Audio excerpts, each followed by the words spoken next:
I'm very good. How are you? A lot of great things about you. Thank you. Hi, how are you?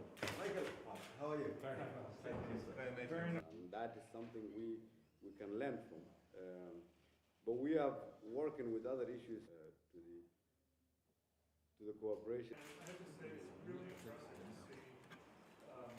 There is a sense of unity in the country in a different way of which civil society, religious leaders, women and youth, and every other group in the society are now willing to join, contribute, take part, and people see hope.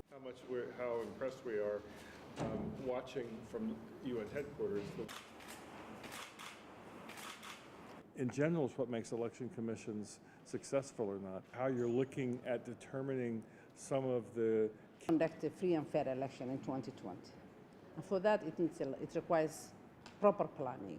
I don't want to underestimate the challenges that Somalia is facing. We're all very much aware of that, and I think about the Somalis dealing with the drought this year, for example, as being an additional challenge.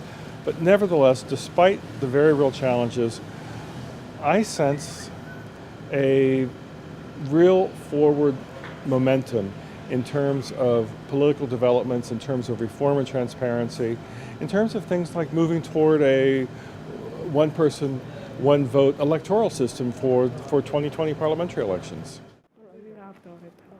Horumar. If this institution is built as a way it was supposed. We have legal frameworks that we want the government to fulfill. Hello. How are you? Very fine. Thank you very much. Good to see you.